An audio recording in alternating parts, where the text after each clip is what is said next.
The most honest thing any philosophy has ever said is this: life contains suffering. Not maybe. Not for some people. Not only in extreme circumstances. Life, your life, every life, contains suffering. If you are human, you will experience loss. You will experience failure. You will experience the painful gap between what you wanted and what arrived. You will watch people you love grow sick and die. You will make choices you regret. You will find, at some point, that the version of your life you planned and the version that arrived are significantly different documents. This is not pessimism. This is the starting point of every serious philosophical and spiritual tradition in human history. Because any philosophy that begins by pretending that life is easy is a philosophy that cannot help you when it gets hard. Both the Buddha and the Stoics began exactly here. Not with comfort, not with reassurance, with the honest acknowledgement that difficulty is not an exception to the human experience. It is a feature of it.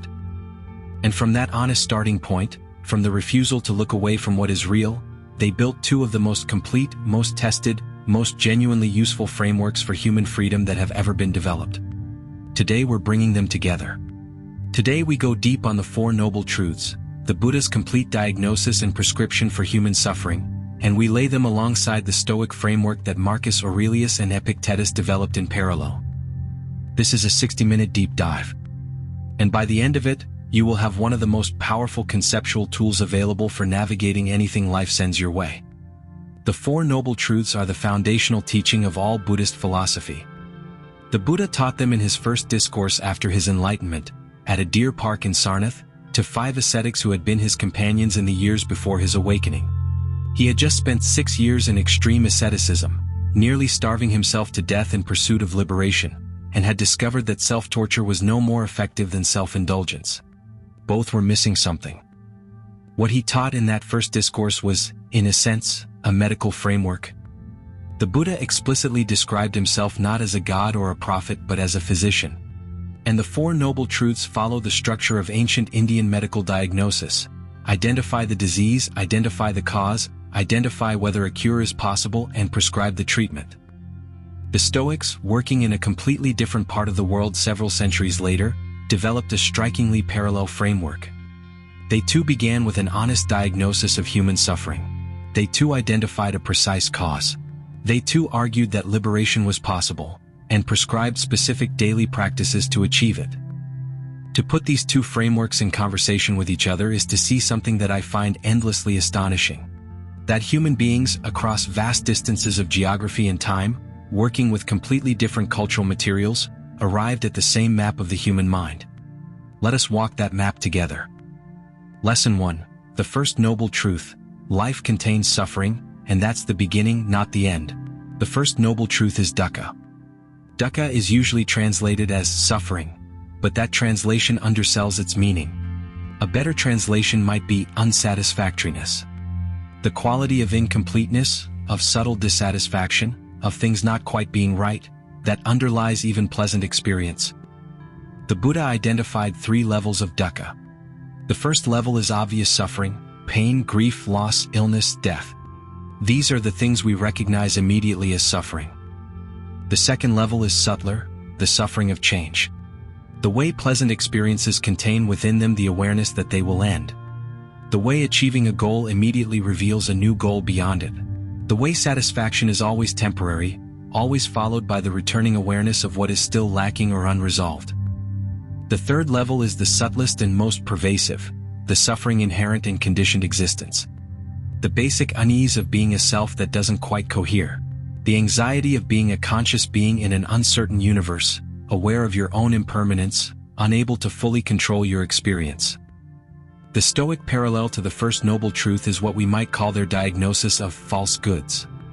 The Stoics observed that human beings consistently pursue things they believe will make them happy, wealth, status, pleasure, power, and consistently find that these things, once achieved, do not deliver what was promised. Not because the things are evil, but because they are not the right category of good. The Stoic technical term for these is preferred indifference. Things that are, all else being equal, preferable to have. But that are indifferent in the specific sense that they are not, in themselves, constitutive of the good life. Both frameworks begin with the same honest observation. most of what human beings spend most of their time pursuing will not produce the result they're pursuing it for. Now, and this is crucial, neither framework says this to create despair. They say this to create accuracy. Because you cannot solve a problem you have not accurately diagnosed. And the first step in building a genuinely good life is being honest about what does and does not produce genuine goodness. What does this look like in your actual life? Think about the last significant thing you wanted badly. A job, a relationship, a material goal, a recognition. Think about how certain you were that getting it would change something fundamental about how you felt. Did it? If you're honest, maybe for a while. Maybe the satisfaction lasted longer than usual. But eventually the baseline returned. Eventually the new normal established itself. And eventually something new became the thing you wanted. This is dukkha at the second level, the suffering of change. And recognizing it, honestly without drama, is the first step toward freedom from it. Lesson 2, the second noble truth, the cause, craving and the Stoic agreement. The second noble truth is samadaya, the origin of suffering. The Buddha's diagnosis of what causes dukkha is precise and specific, tanha, usually translated as craving or thirst. The desperate wanting of sensory pleasure, the wanting of existence to be other than it is, and the wanting of non-existence, the desire to escape. Tanha is not desire in general. Wanting a glass of water when you're thirsty is not tanha. Wanting to do your work well is not tanha. The Buddha was not teaching that desire is inherently problematic.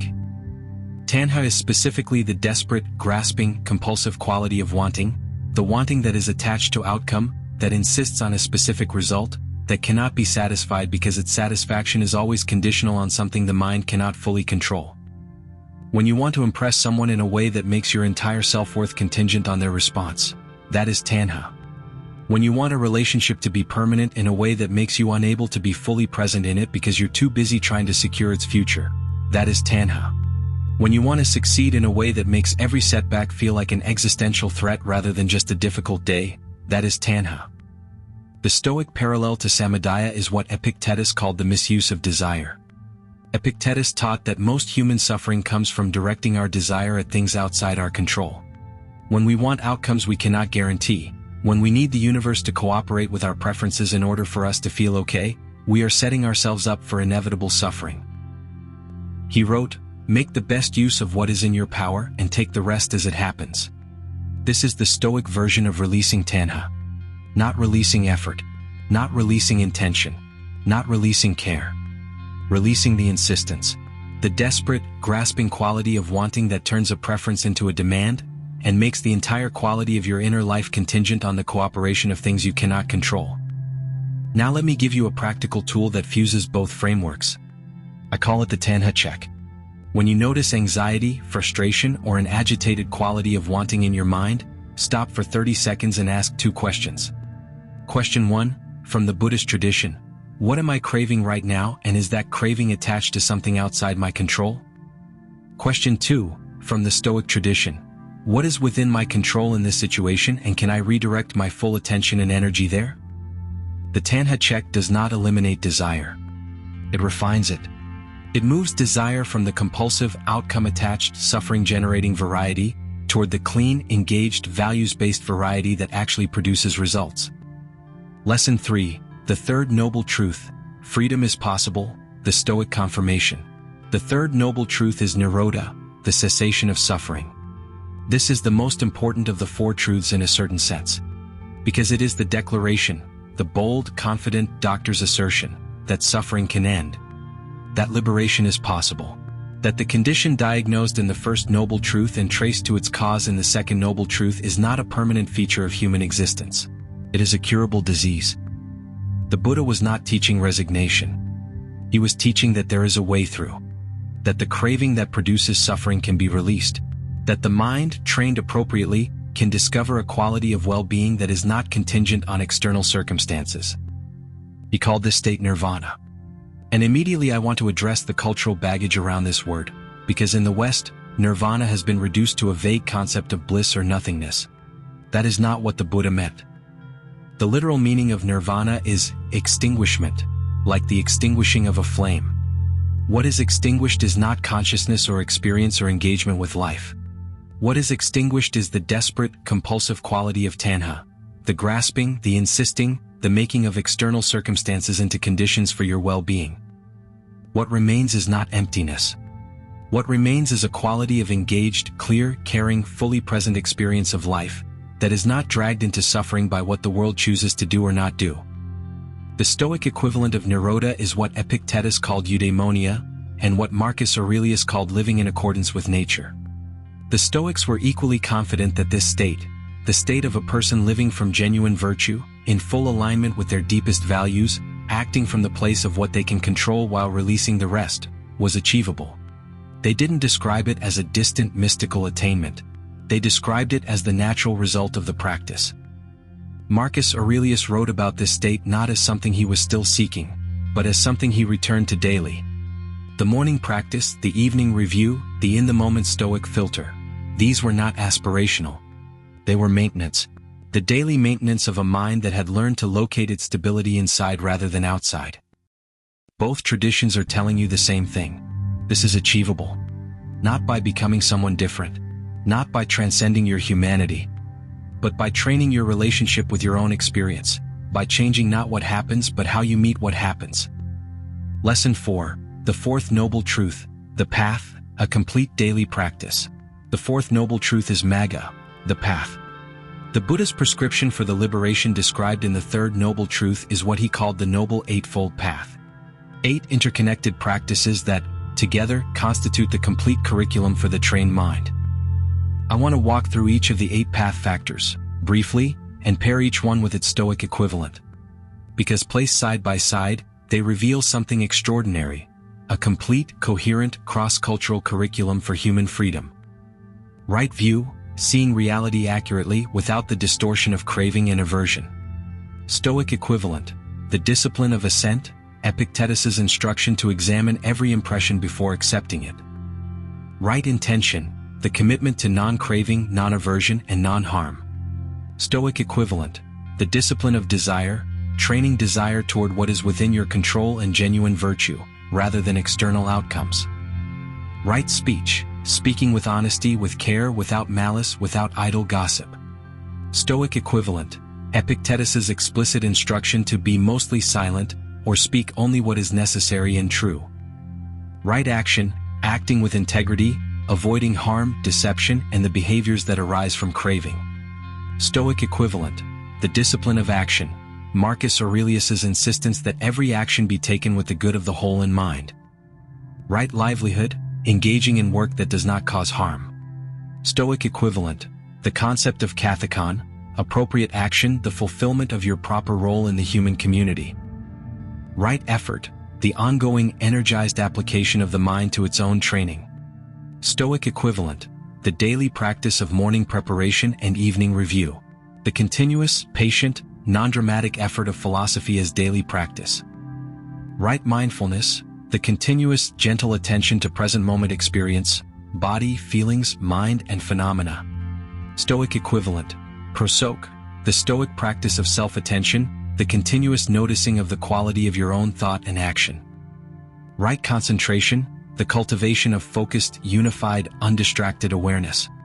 Stoic equivalent, Marcus Aurelius's continuous instruction to confine yourself to the present, the training of attention in the direction of what is actually here.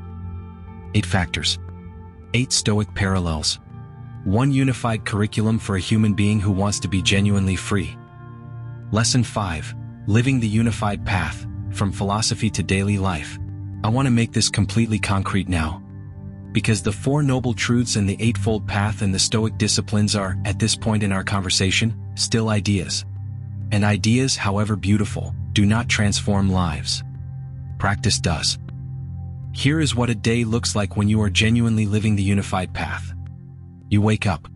Before anything else, before the phone, before the news, before the performance of productivity, you spend 5 minutes in the morning practice. The Buddhist component, sit in stillness. Follow the breath. Notice the quality of the mind that exists before the day's agenda arrives. Is it anxious? Is it calm? Is it already running the comparison loops and the catastrophic projections and the rehearsals of conversations that haven't happened? Just notice. The Stoic component, prepare for difficulty. Marcus Aurelius wrote, "When you wake up in the morning, tell yourself, the people I deal with today will be meddling, ungrateful, arrogant, dishonest, jealous, and surly." Not to become cynical, but to remove the element of surprise. To set expectations accurately so that when difficulty arrives, it arrives into a prepared mind rather than an ambushed one. Then you move into your day. You are in a meeting where someone says something that triggers you.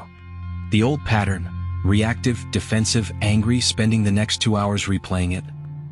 The new pattern, the Buddhist pause, a single breath, a single moment of presence, the recognition that this moment is impermanent and that your response to it is not fixed. Then the Stoic question, what is within my control here?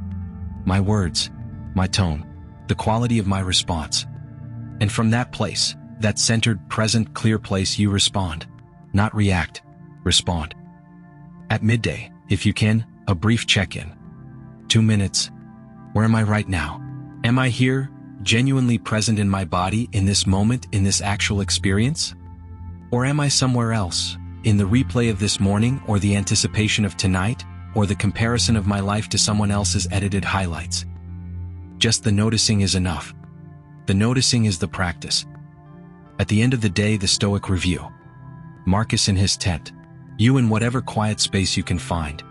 3 questions. Did I act from my deepest values today? Did I hold things lightly, caring without gripping? What is one thing I will do differently tomorrow? Not judgment. Calibration. The patient, daily, imperfect work of becoming more free. Let me guide you through the unified morning practice right now. 2 minutes. That's all this takes. Sit comfortably. Hands open in your lap.